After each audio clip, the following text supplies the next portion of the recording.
Before we start today's show, I want to say a quick thank you for being a listener and to explain a little bit more about why my colleagues and I hope you'll also subscribe to The Washington Post. The Post newsroom has published more than 100 scoops so far this year. Exclusive stories reported by our newsroom, holding power to account and keeping you informed. That's what drives our work. And it's the kind of work that you support as a subscriber. If you're not one already, this is a great time to take the step. Our Memorial Day sale is happening now. You can unlock your subscription for just $2 every 4 weeks for a whole year. And after that, it's just $12 every 4 weeks. You can cancel anytime. So hit pause right now and go to the subscription link in our show notes or to washingtonpost.com/subscribe.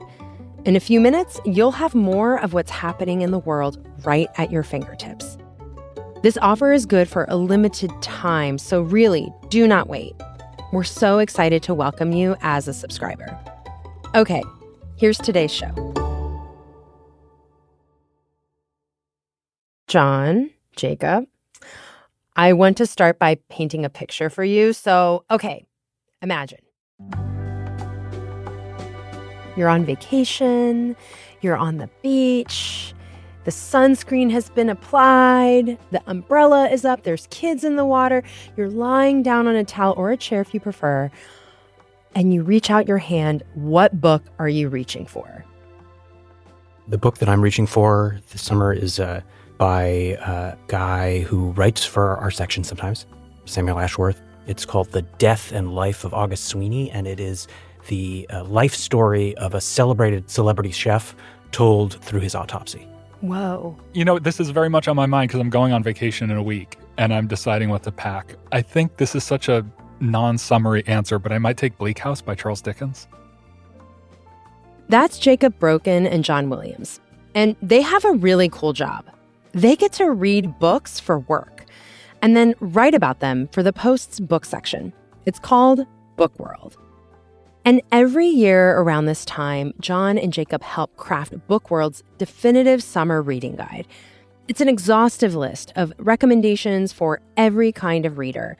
It just came out this weekend. Maybe you're someone who likes to spend the summer under a tree reading a dense historical book. Or maybe your attention span is fried and you need something light and quick. Well, whatever you're looking for, we are here to help. My summer reading book, my beach read, my ideal beach read is really large so that I can shade myself from the sun because I burn easily. Utilitarian. These books must serve multiple purposes. It's got to be a shade umbrella.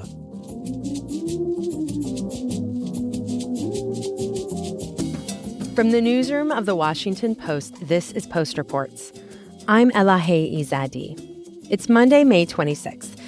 On this Memorial Day, we're going to take a break from the news and help you find the perfect book to start your summer. Our experts will give their recommendations, and we'll include the complete list of all the books you hear today in our show notes.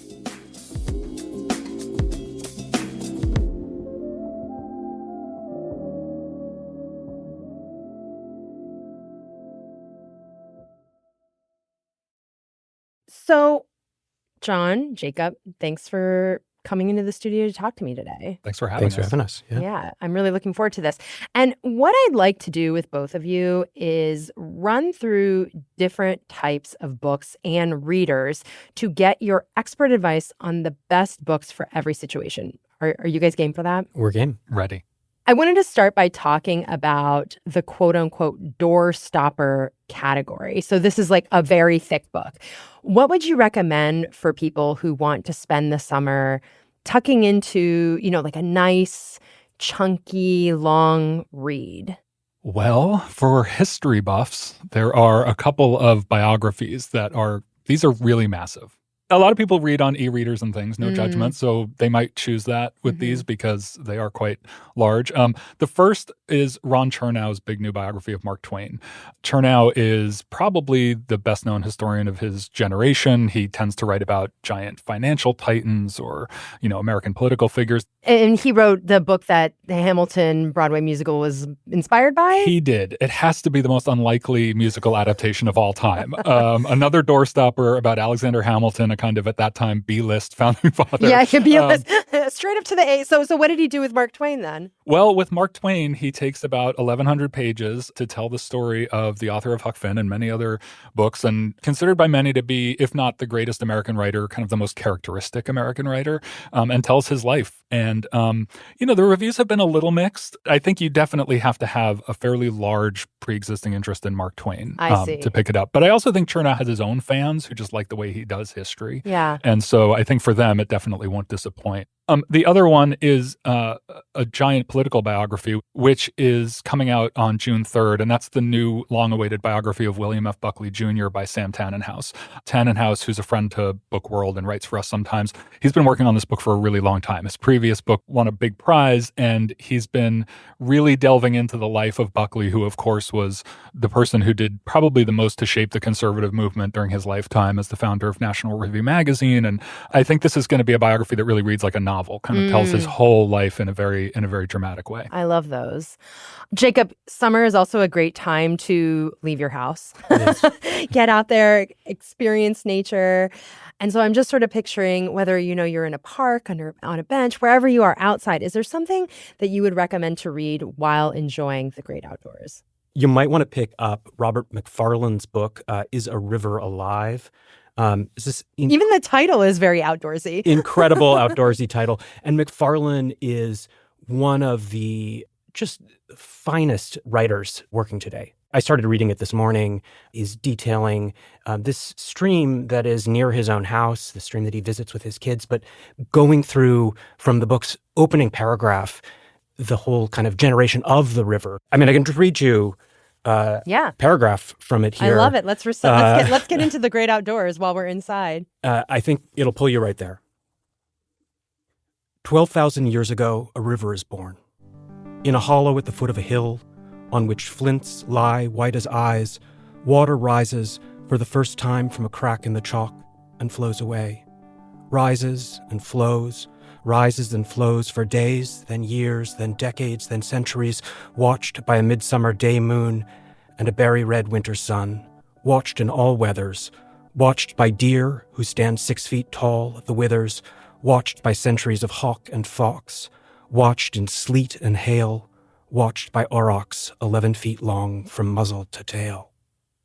Okay, Jacob, Robert McFarlane has to call you so that you can do the audiobook version of this book, because I could just listen to you recite that book all day long. I could read this book aloud to myself all day. It's like poetry. It's poetry. He's a beautiful writer, and I think, whether you're coming for the science of the formation of this river, whether you're coming for his concerns about our changing climate, the ways that we're destroying our waterways through pollution, through overheating of the planet, and so on, whether you just are coming for the beauty of his sentences, this is a book that is going to excite and engage all sorts of readers, including me. I feel like every generation has its writer about nature who kind of transcends the genre and becomes better known for it. And I think he's that for his generation. Really an incredible writer. Is a River Alive?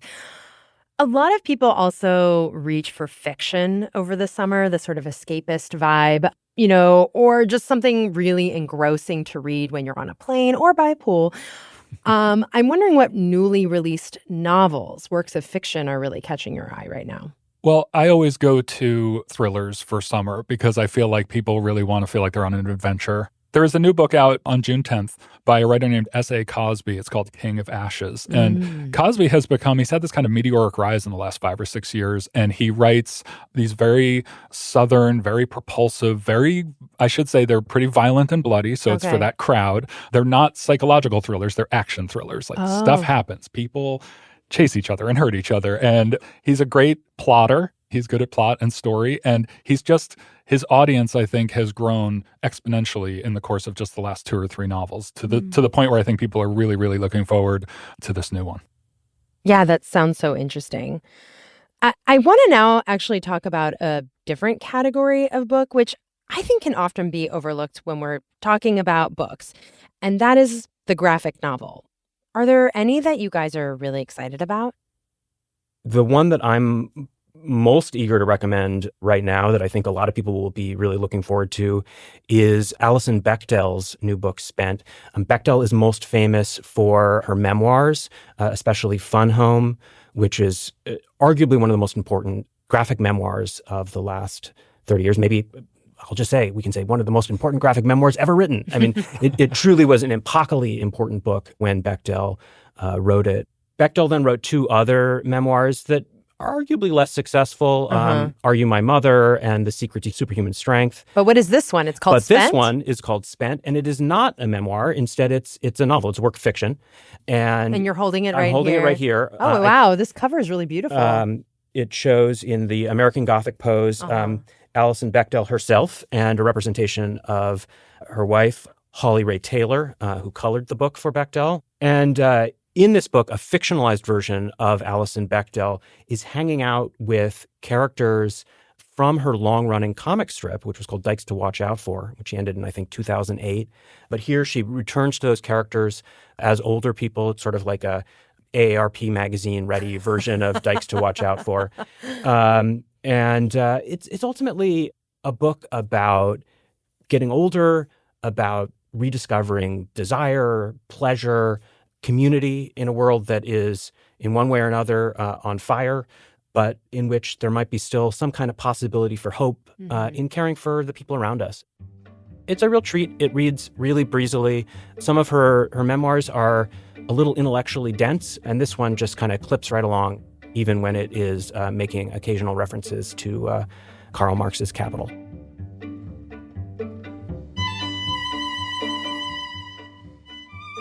After the break, I put John and Jacob to the test. Can they give, on-the-spot, personalized book recommendations? We'll be right back.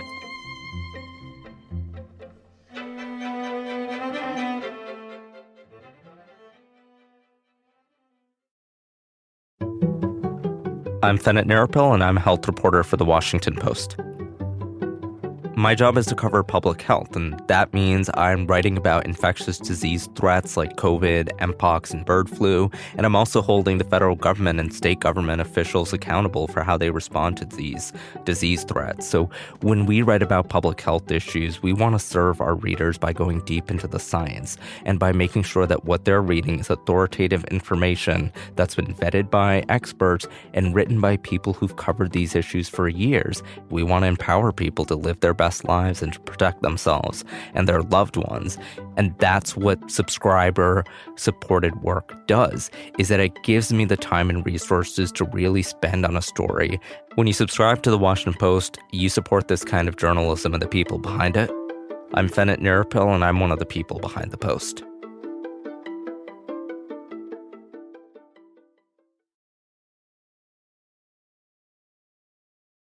John and Jacob, while we both have you here, this special treat to have you in the studio, we thought to make use of your expertise by getting some on-the-fly, tailored book recommendations from you both. So we asked some listeners and people on our team to send in their specific requests, and I'm hoping you can help them out. So let's hear the first request. My name is Maggie Penman. I am the executive producer of Post Reports. And what I'm always looking for in a summer read is a really good book that I will be completely absorbed by, where nothing too disturbing happens. And I think this is surprisingly difficult to find because if you look at a lot of the books that are among the best books, according to critics and prizes, a lot of them are upsetting. So, I would love a book that will really draw me in, but also not disturb me. I think that not being disturbed is actually an underrated desire, and that people have every right to not be disturbed when reading. And there are always in the summer, on the one hand, there are things that are romancy and super light that aren't going to disturb you, but it sounds like Maggie is looking for something that maybe has a bit more heft to it. Yeah, like some quality. Yeah, some quality, but that isn't massively depressing. Uh-huh. I've got one for you, Maggie, which is not a book coming out this summer, came out earlier this year, and that's Ada Calhoun's novel Crush. It's a very thinly disguised autobiographical fiction about Calhoun, who in real life was married to the novelty rapper Champagne Jerry, and they had what seems to be a pretty long-lasting, charming relationship for many years. But in this novel, in this fictionalized version of her life, she falls in love with an old friend through this incredible intellectual courtship, and they are writing these kind of dreamy, swoony, brilliant letters to one another, full of quotations.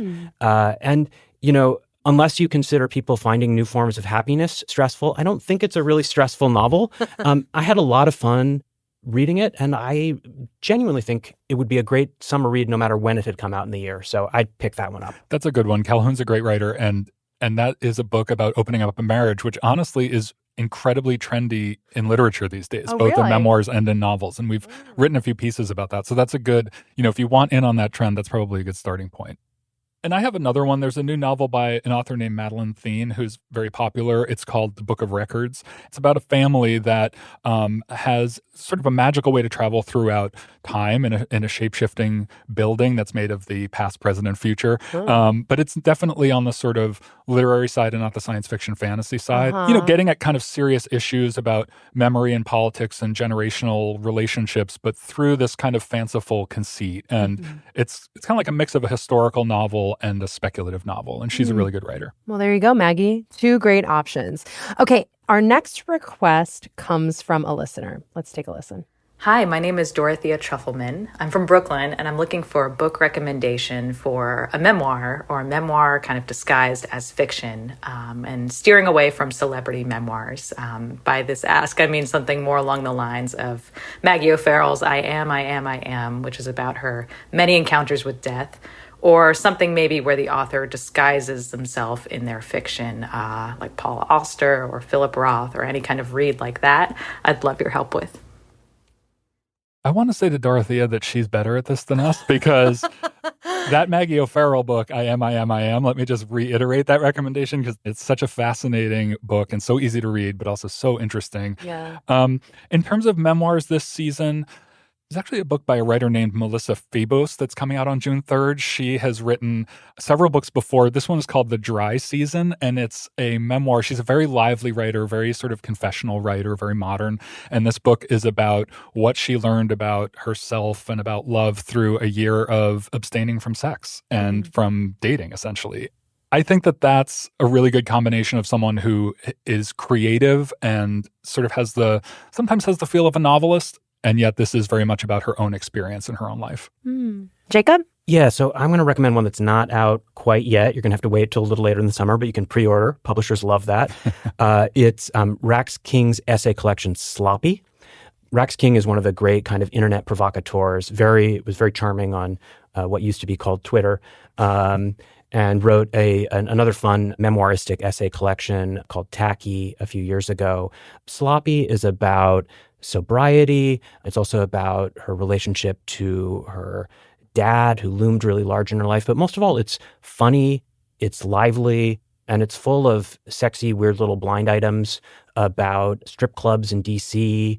And other things that you're going to want to track down and figure out what she's talking about, because it is a lot of fun. Well, John and Jacob, thank you so much for all those recommendations. And now I'm going to make use of host prerogative here and ask for my specific recommendation. So, okay, here's my scenario. It's maybe not that specific. Maybe it is. Let's say I've got maybe like a week-long vacation. I'm not the fastest reader. I like to spend my time with my books. And I want a fiction book that is a family saga. So I'm thinking of something like Pachinko by Min Jin Lee, which that book I devoured. It's a historical fiction novel that follows a Korean family through generations in Japan. I want something that sort of scratches that itch. Doesn't have to be new, just maybe one I haven't heard of yet. That's a great itch, and Pachinko is a great choice for that too. Those are rare books that are that sweeping and readable. There are a couple that come to mind, one of which is Susan Choi's new novel, Flashlight. She's a very widely acclaimed author whose last book won the National Book Award. And this one is about a girl who, well, she's a girl when the story starts, but she's looking back at it from later in life. And when she was 9 or 10 years old, she was on a beach with her father, and she kind of blanked out. And when she woke up, her father was gone. And so everyone assumes he drowned, but she spends kind of her life trying to figure out the story of what happened. And it's one of Choi's longer novels, so it gives you a little more to chew into in the summer if you're looking for that week-long read. And she's just a wonderful stylist and really understands a lot about family dynamics and inner psychology. I think you get a kick out of that one. I'm going to write that one down. So, Sean, when you look at the slate of summer books coming out this year, are there any big themes you're seeing? There's the continuation of the theme of digital life. I just think that that's what we're all dealing with every day in so many different ways. There's one book in particular that just came out, Second Life by Amanda Hess. She's an acclaimed reporter for the New York Times as a culture critic and a very lively writer. And this book is about what she discovered when she was pregnant in terms of how digital life influences impending parenthood and how you behave or ask questions when you become a new parent. And in someone else's hands, that might be a little bit kind of practical and parenting-y, but Hess is just a really wide lens cultural writer. And so it gets at just all kinds of different things, even if you're not a parent, in terms of how we live now and the way that we deal with information. She has a real wit and a real understanding of the digital landscape. And but I think that it does speak, as John's suggesting, also to this sort of just general interest in what it means to live in an age governed by Facebook, by algorithms, by AI, and just trying to be creative, trying to be a good person, be a good parent in this moment. And speaking about, life under the algorithm, there was a book that came out a couple months ago called Mood Machine by Liz Pelly that people have really loved. And it's about Spotify, basically, and how it's kind of gamified music taste to the point where maybe it's diminishing returns now. And I guess it's a little bit of just an anti-streaming book. It just tells you to kind of take over again the curation of your own taste and not rely so much on the algorithms. But she's a very smart cultural writer too. Well, that's so interesting that you're noticing this trend of like digital life. And I wonder what that tells you both about the state of the publishing industry right now, because I feel like, okay, we're talking about digital life. Those trends can feel so fleeting, but if they're being sort of cemented within a book, I mean, a book to me just feels more permanent than like we're talking just like people throwing things up on social media. Like, what does it tell you that that's a trend line that you're seeing in the publishing industry? Well, I think it's so much time has now passed. It shows how sort of deep into that digital age we are because these books are stepping back and kind of considering things that maybe used to feel just like an onrush of new stuff. And now they're really taking the time to consider what they mean, how we interact with them, how we might resist and change our behavior now that we've lived with them for so long. Yeah. And if there are things we don't like about it. I also think, one of the defining features of digital life is its relentlessness. Stuff just piles up in the digital world. And books invite us to, encourage us to slow down, take a breath, try to step outside of the flow of information and understand what we've been looking at. I think that's what Amanda Hess was doing in her book. So if you want to understand the moment and not just be caught in it, I love that. That's what these books are for. Yeah. And that's what books are for generally. Yeah. Well, John and Jacob, you guys are better than any sort of AI algorithm that I would ask for what books to read. Like, you gave such great recommendations for every single situation. That actually means a lot. To be better than We're desperate to be better than AI. Thank you both so much. Thanks for having us. Jacob Brogan is an editor with the Book World section at The Post. John Williams edits the Book World section. As a reminder, you can find the list of all the books we talked about in today's episode in our show notes. That's it for Post Reports. Thanks for listening. Today's show was produced by Emma Talkoff with help from Lucas Trevor and mixed by Sean Carter and edited by Ariel Plotnick. I'm Elahe Izadi. We'll be back tomorrow with more stories from The Washington Post.